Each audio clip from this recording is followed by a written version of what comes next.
It's February 17th, 1996. Pokémon Red and Green just officially released.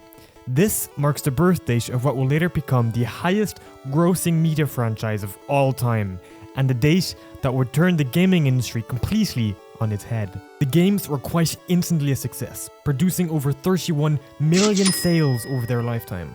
Pokémon would quickly become the face of the Game Boy console, therefore paving the way for, on the one hand, Nintendo, and on the other hand, the handheld console industry. In the next 20 years, the Pokémon franchise would go on to achieve its global success by living and breathing innovation, and revolutionizing the industry over and over again. Or did it? Well, in reality, the foundation of the franchise's success is based on one single feat of innovation, which stems from the inception of the games, and that is the Pokémon game loop. The massive monetary success was actually mainly facilitated by greedy, uninspired, and quite frankly lackluster games that prey on nostalgia and have been recycling a by now extremely worn out concept for over 25 years. This raises the question, how and why? I mean, that should never work, should it? And yet, it shouldn't, theoretically. To get an understanding of the full picture here and how Nintendo gets more and more people every year to buy a game void of all innovation and passion, we have to start at the very beginning and analyze the fundamental structure of every mainline Pokémon game ever. The Pokémon game loop is one of the most interesting phenomenons in gaming. That is because of how simple yet extraordinarily effective it is. I assume you already roughly know what this game loop looks like, but I'll go over it quickly anyways. Pokémon is an RPG style game where you play as the Pokémon trainer. The game begins with you being introduced to your starting town and your mother. Weirdly enough, it's always just your mother, no one else. Anyways, you go on to meet your rival, who will accompany you on your journey acting as a, well, rival. After meeting the professor, acquiring your starter Pokémon and the Pokédex, you embark on your journey, catching Pokémon and battling gyms, one after the other until you gathered all 8 gym badges, upon which you can battle the Elite Four, the 4 strongest trainers in the game. Except they're not really the strongest, because after you beat them, you battle the champion, who is actually the strongest. When you beat the champion, you become the champion, and that's pretty much the end of the game. Some games have more post-game content than others, but for all intents and purposes, that loop is the core in every mainline Pokémon game.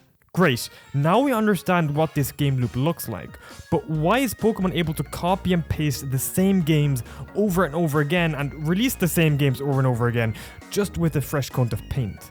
This shouldn't work, yet clearly it does. Why? We have to ask ourselves the question, who are buying these games and for what reason? And that's actually quite simple. We are going to differentiate between 2 types of people here. Veterans to the franchise and kids, or, well, the parents, I guess. It is not a coincidence that the annual release date of these games is November 11th. It gives parents enough time to buy them for Christmas, and since Pokémon has built up such a reputation, it's an easy, no-brainer buy for a lot of people. Veteran players buy the Pokémon games mostly out of nostalgia, like me. People like me have probably played a Pokémon game in their childhood, which they now associate with those happy and careless times where you built your own team of Pokémon and embarked on your journey. These people are deeply emotionally invested in the franchise and would buy the games regardless of their respective quality. Basically, they buy the games every year regardless of whether they're good or not.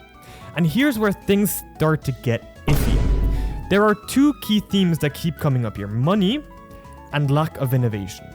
Let's cover the prior first, since that's the one that's causing the latter.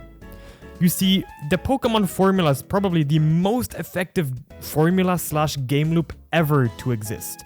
In fact, it works so goddamn well that people have attributed the game loop to the name Pokémon itself. This is a problem because, as a result of this, the Pokémon company grew afraid of improving or changing their games in any capacity because they were afraid people would think this is not Pokémon anymore. Coupled with the fact that their revenue was ever increasing, the Pokémon company chooses to virtually recycle the same exact games over and over and over again.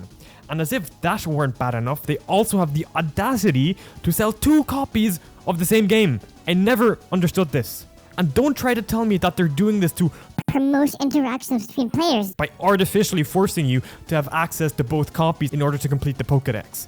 I mean, that might have been true back in 2000, but not anymore. Do you know how many people just buy both games? A lot, including me. Yeah, seriously, if you have two people that want to play the same game in the house, you will 99 out of 100 times buy the double pack, therefore paying for two games.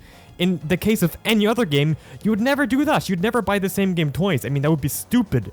To me, this is a blatant attempt at just making more money.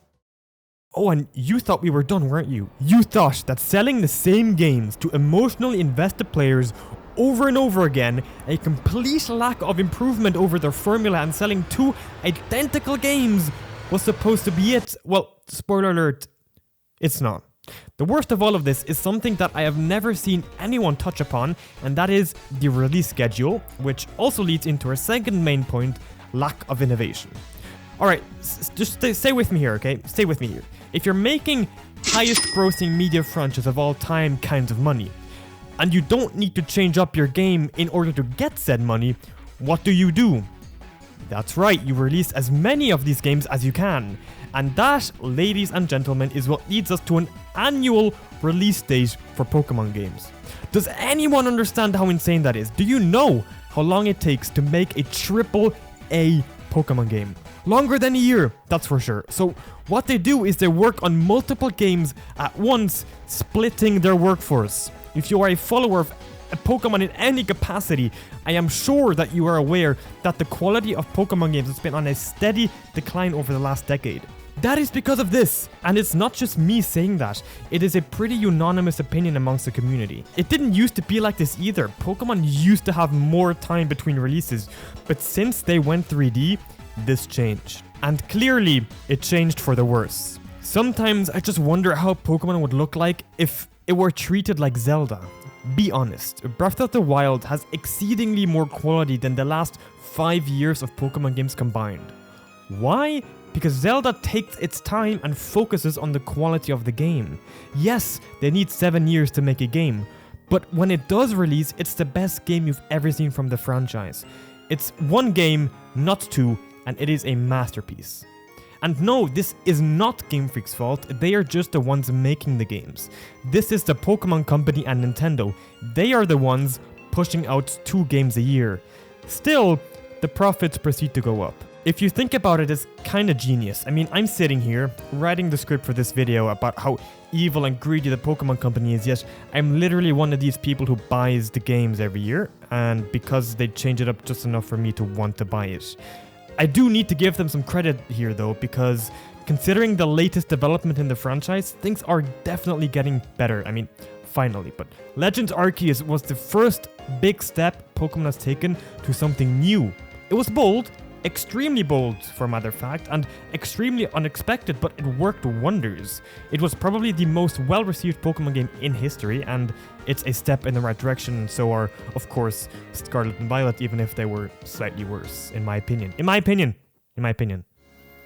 For a lot of people, it reignited the faith in the Pokemon Company, and honestly, the Pokemon franchise. It was what they needed. Their reputation was starting to dwindle, their name was being associated with laziness and unfinished games.